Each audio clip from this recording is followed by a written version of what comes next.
Yes po, yung pong business permit po kasi, meron po siyang business permit sa main address niya po. Katulad po ng Meralco, wala pong main business permit sa silang. Maski Hindi hindi na na po po namin. naging executive, alam ko na dapat kayo ang magbigay ng permit ng mga businesses sa iyong nasasakupan. Opo, pero po Hindi porket meron siyang business sa ibang lugar, eh excuse na siya sa pagkukuha ng business permit ng munisipyo po ninyo. I was not born yesterday. Parang anak na lang kita eh. Yes po. Kaya wag mo na akong pagbulahin doon. Hindi ko matatanggap yung argumento mo na yun na porket may business permit siya sa lugar niya, hindi na siya kukuha ng business permit doon sa kanya. Kita ng bayan ng silang yon. Opo. Kaya wag mo akong paglulukuhin.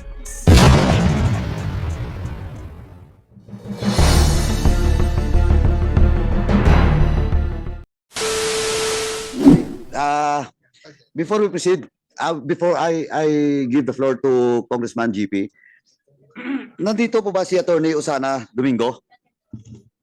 Yes, Your Honor. Okay. Last hearing, nandito ka ba? Wala? Wala po. Okay. Now, alam mo ba ba't inibitahan ka? Yes po. Okay. Ano na, kasi it was alleged last hearing that you were the one that advises the brother of the mayor with regards to his position as back chairman. Do you confirm? No, Your Honor. No. Categorically, you confirm no. Yes, may I explain, Mr. Chair? Why? Say please. Kasi po, ang opisina ko po ay nasa Capitol Compound ng 13 Martires City. So, during the time, from July 1, 2022 to December 31, 2022, nung i-appoint po ang back chair, never po nagpunta sa akin kahit isang taga-silang. In my office sa 13 Martires City, no calls, no messages, no text. It's my policy po na lahat ng queries, especially accounting and auditing queries, sa APL ko po na nandun sa field, muna. Hindi po ako nagbibigay ng opinion o nagdi-discuss ng anumang issues nang hindi po o wala pong representation ng aking ATM. You can check po the records kung nagpunta po ako sa silang o nagpunta po si Ms. Kisha sa aking opisina during the time na ina-appoint po si Admin Anarna. So, and I will not give any opinion kung outside na po ng COA jurisdiction. Ang jurisdiction lang po namin, accounting and auditing issues. So you can check my records, my phone, my text, my messages, and yung pong kung nagpunta po ang isang taga-silang man lang sa opisina ko. Ako po once lang nakarating ng silang, and that was on September 30, 2022 during the entrance conference wherein kaharap po lahat ng officials, financial officials ng silang. Wala po kaming napag-usapan regarding the appointment of admin. So you deny? Yes, Your Honor. Admin, Your Honor, hindi po ako yung nagsabi last hearing. sino sabi? Our municipal accountant po. O yung accountant. Hindi tayo dito basketball Good morning po, Your Honor. Bali po, last hearing na sabi ko po is verbal inquiry. So, ang naaalala ko lang po kasi is napag-usapan lang po siya pero hindi naman po yung bago i-appoint talaga si Madam, Sir. pag verbal inquiry, it will not hold water. Yes po. But in this committee, ano yun? Documented yun. Oh. Ba't mo sinabi nung last hearing? As if kasi you're defending the position of the appointment of the back chair as at same time brother ng mayor.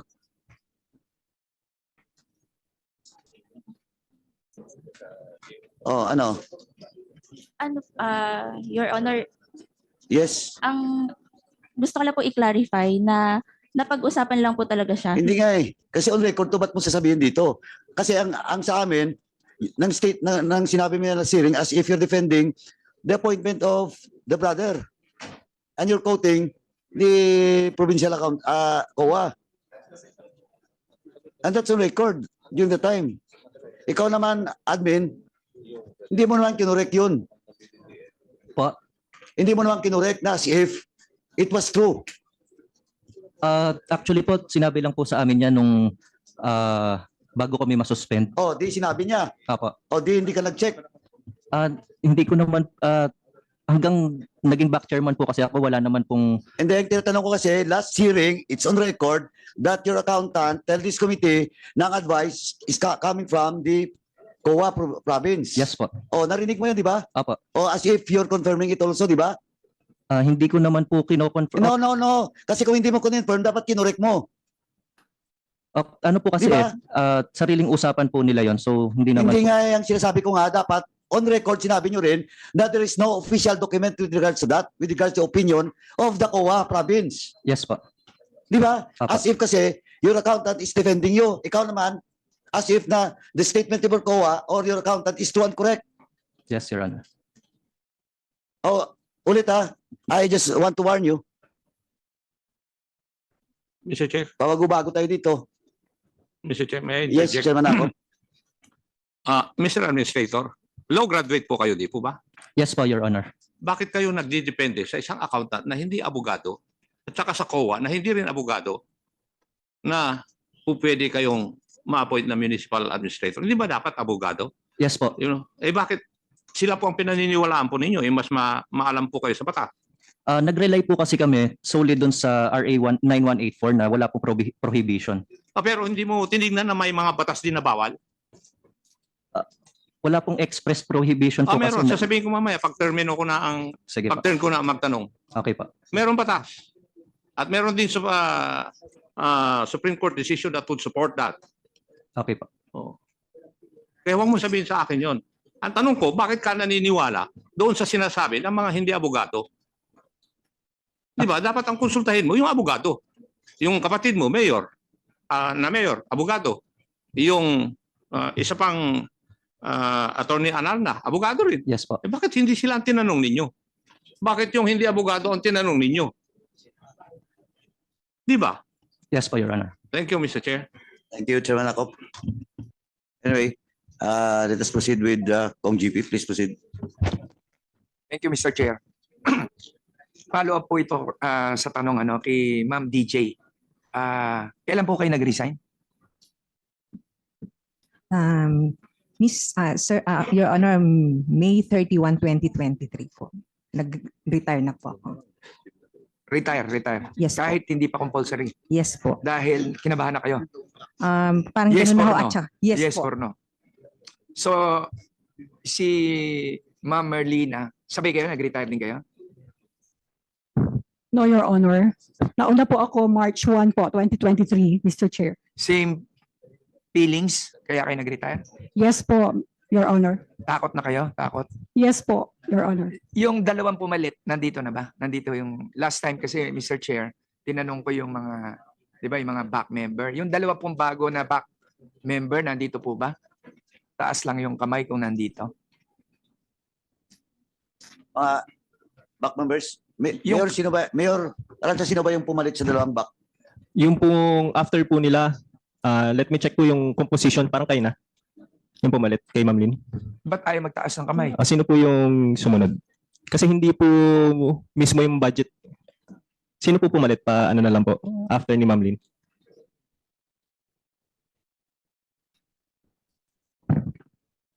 Kung wala dito yung pumalit, Mr. Chair, pwede natin patawag kasi gusto ko lang pong malaman for clarification of the body. Gusto nating malaman kung baka yung pinagagawa sa kanila ginagawa uli. 'Di ba? Kasi ang nagtataka lang ako, according to Congressman Acop, yung dalawa parehong lawyer, bakit natin inalaw? 'Di ba? Ba't natin inalaw?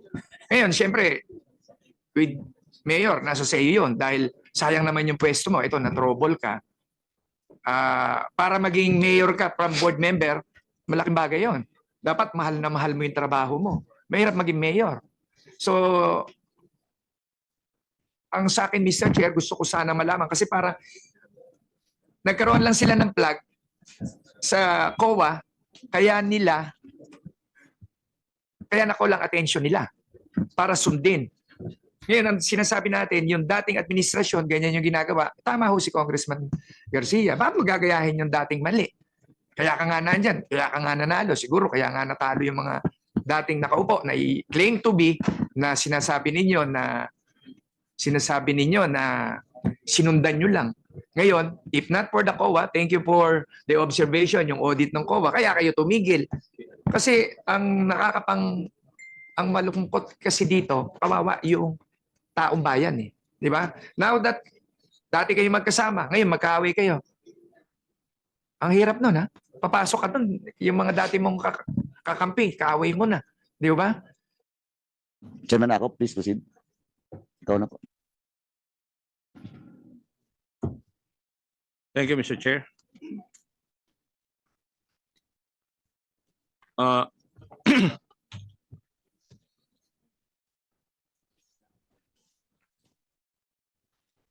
May I ask the mayor or his municipal administrator if he is aware of Presidential Decree number 807? Are you aware of such? Yung specific po, PD Yes, po. 807. hindi po masyado, Mr. Chair. It provides for the organization of the Civil Service Commission in accordance with provisions of the Constitution, prescribing its powers and functions and for other purposes. Are you both aware of this?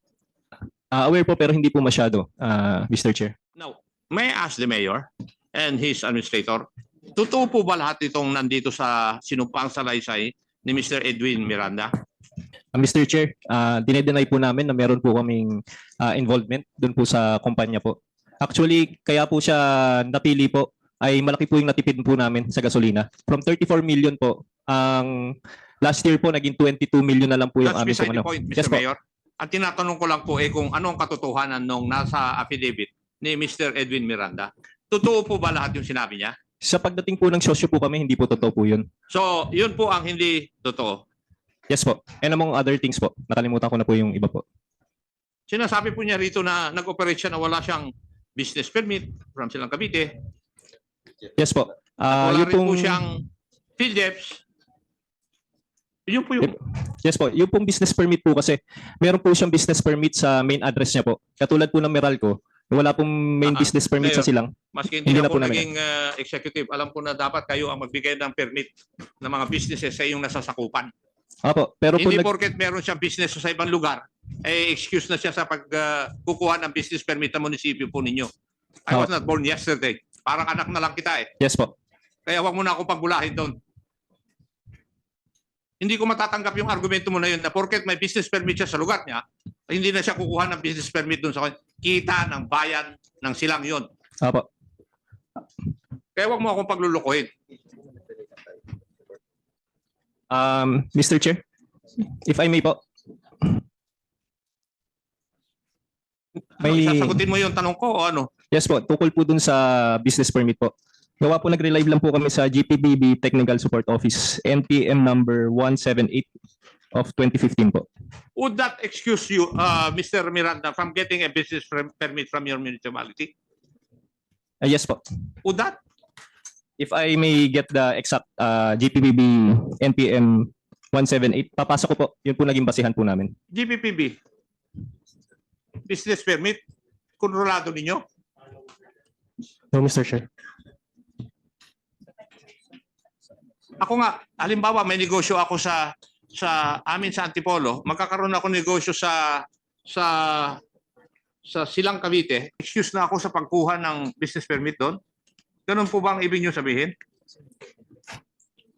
Kasi po nagsusupply lang po, nag-rely lang po kami dun sa GPBB NPM 178. Ipapasa na lang po namin. Could you please read that provision para Wala po marinig kong- ng ating GPPB representative here? Ito po. Business permit. Ito po, hindi po yung exact po na yung full text. Business permit issued by the Silang LGU is not required provided that there is a valid business permit from the principal place of business. Apo. Ano ang hindi naman provision na batas yan, very specific na Silang eh. Ay, ano po, nabanggit ko lang po yung Silang. Pero po, provide me the yes po, isasend po namin provision yung of pong, the law. yes po, ipaprovide po namin yung pong pinagbasihan po namin ng ano po. Yes. Hindi, wala pa yung batas eh. Yung ang hinihiling ko eh, yung sinasabi nilang batas. Ano yan, Mayor, binasa mo? Opinion ng GPPB? From, From where? yes po, Ano ko lang po yung back kasi sila po nag-process po ng dokumento. Hindi, tama ba pagkarinig ko na GPPB opinion yun? NPM po. Hindi ko lang po sigurado yung NPM kung anong ibig sabihin. Oh, 178-2015. Mr. Chair, nag-i-issue po ang GPPBTSO na non-policy matter on case-to-case basis po. Base po yun sa request or inquiry po ng procuring entity or requesting entity po. Hindi po ibig sabihin na nasa NPM po siya is applicable to all po. It's case-to-case basis po, Mr. case Chair. to case na yun. Yes po. Sabi ko nga po doon po kami nag-rely po. Ipapasa na lang po namin po yung ano po. Akala ko kasi opinion na nila with regards to your query. Hindi po. Kayo Doon lang po pala, kami nag-rely. interpretation nyo. Yes po. Chairman ako, please proceed. Notice ko po, Mayor, lahat ng interpretation ninyo pabor po sa inyo. Kahit nalalabag po sa batas.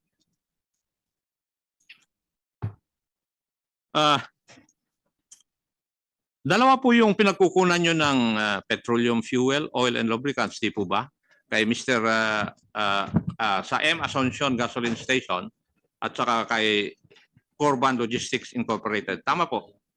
Yes po. Dalawa po. At noong 2022, from July 1 to December 31, 2022, ang amount ng fuel consumption ninyo na binayaran sa M. Asuncion Gasoline Station was 17 million for 6 months. Yung pong exact na amount po, hindi po ako sigurado. According to the records in my possession, 7,004,000, 6 months. Now, from July 1 to December, that was from July 1 to December 31, 2022. Meron din, binayaran kayo, January 3, 2023, from July 1 to December 31, 2022, kay M. Asuncion din, the same amount. Tama po ba ito? Pwede pong check ko po. Wala po kasi akong nung mismong exact documents. Pero ang alam ko lang po sa noong 2022, if I'm not mistaken po, ang fuel expenses po namin, total po ay 34.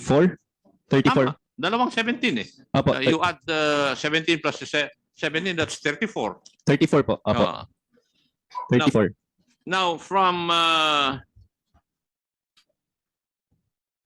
so, ito po yung tatatlo yung ambulansya ninyo. Yes po. Ito. Tapos, bumili po kayo ng ambulansya from 3 ambulances to 20 ambulances for the municipality of Silang. Yes po. And Nasa control po ba ito ng municipality or i-distribute po ninyo ito sa mga barangay? control po namin. Control lahat. Opo, kami So, po it's, nagpo-provide ng gas. It's under the direct control and supervision of the municipality. Anong pong opisina ang mahawak nito? Iba't iba po. Usually MDRMO or yung RH po. Sa ano po yan? Tukol po sa ambulance. Yes. Pero nagdagdag rin po kasi kami ng mga sasakyan po sa mga departments. May additional po kami. Hindi ko lang alam kung ilan yung nabili natin. Ilan ba yung mga nabili nating sasakyan? Yeah. Apo, tsaka po kasi nagdagdag rin po yung province ng mga police patrol na pinoprovide rin po namin. So noong 2023 po, dumami po yung mga sasakyan po. No, Mr. Mayor, ang tinatanong ko lang po tungkol sa ambulances, pero you are providing me with information that is not part of your answer supposed to be to my questions. Now, acting Mayor Carranza, totoo po ba na meron kayong 20 ambulances na ngayon? As to the exact number, I'm not. I cannot recall, but from the previous number, it was there was a great increase as to the number of ambulances in Silang. Then would you be able to tell me if malapit po doon sa 20 na kagaya ng sinabi ni Mayor Anarla? Yes, Your Honor. Okay. And totoo rin na nadagdagan yung police patrol vehicles ninyo. We have more patrol vehicles than before. Yes, Your Honor. Okay. Thank you. Kasi nung January 1, 2023 to June 30, 2023, ang consumption nyo po, Mayor, ng gasolina rose to 30 million in 6 months from the 17.004 million, naging 30 million na in 6 months. Hindi ko po alam yung exact number pero po alam po siguro po ni accountant yung pong exact numbers natin, fuel expenses. Pero po ang pagkakaalam ko po, if I'm not mistaken, yung buong year po namin ay 22 million po. Buong year na po yun. Accountant, alin pong figure ang tama? Sa pagkakatanda ko po ay 22 million for full year 2023, Your Honor. For the year 2023, 22 million. Pero, accountant, meron din po kayong binayaran doon sa Corban Logistics, tama? In the amount of 30 million from January 1, 2023 to December 31, 2023. Your Honor, yung 22 million po is combination na po ng Corban and Asuncion. Would you please provide us the documents necessary to support your allegations? Okay po, Your Honor. Kasi magkaiba dito sa dokumento namin. In the next hearing, Okay po, Your Honor. yes.